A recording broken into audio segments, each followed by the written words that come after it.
এবছর আশুরার রোজা কবে রাখতে হবে? এই বছর অর্থাৎ 2024 সালে আশুরার রোজা রাখবো আমরা এই যে জুলাই মাস যেটা চলছে এই মাসের 16 এবং 17 এই 2 দিন, অথবা 17 এবং 18। আর বার হিসেবে সামনের মঙ্গল এবং বুধবার, অথবা বুধবার এবং বৃহস্পতিবার। যেহেতু জুলাই মাসের 17 তারিখ বুধবার হলো আশুরার দিন, অতএব সেই দিনটা আমরা রোজা রাখবো অবশ্যই। তার সাথে একদিন আগে অর্থাৎ 16 তারিখ মঙ্গলবার, অথবা একদিন পরে অর্থাৎ 18 তারিখ বৃহস্পতিবার আমরা রোজা রাখবো। তবে উত্তম হয় মঙ্গলবার এবং বুধবার রাখা, সামনের মঙ্গলবার এবং বুধবার এই 2 দিন রোজা রাখা উত্তম। সোমবার দিবাগত রাতে সারি খাবেন, আবার মঙ্গলবার দিবাগত সারি খাবেন। তাহলে জিলহজের 9 এবং 10 এই 2 দিন আসর রোজা রাখা হবে। আসর রোজা একটা নয়, আসর রোজা কয়টা?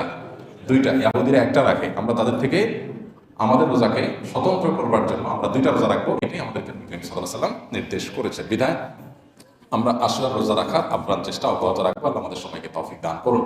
আশুরা রোজা রাখলে কি নাম হবে? নবী করিম সাল্লাল্লাহু আলাইহি ওয়াসাল্লাম বলেছেন, সিয়াম ইয়াউমি আশুরা আহতাসিবু আলাল্লাহি আন ইউকাফিরা সানাতাল লাতী ক্বাবলাহা।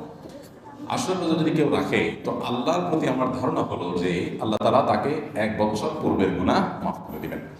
এজন্য আশুরা রোজা রাখা আপ্রাণ চেষ্টা অব্যাহত রাখবো। নবী সাল্লাল্লাহু আলাইহি ওয়াসাল্লামের গুরুত্বপূর্ণ একটি সুন্নাহ, যেটা বছরে একবারই রাখার সুযোগ আসে। নারী পুরুষ সবাই প্রত্যেকে যার যার জায়গা থেকে আমরা রোজাটা রাখবো। মেয়েরা মাসিকের কারণে রাখতে না পারলে, তাদের যদি প্রতিজ্ঞা থাকে তারা সুস্থ থাকলে রাখতেন, এরকম যদি হয় তাহলে সেক্ষেত্রে আল্লাহ তাআলা তাদেরকে এমনিতেই সওয়াব দিবেন। তবে এটার কাজার কোনো সিস্টেম নেই।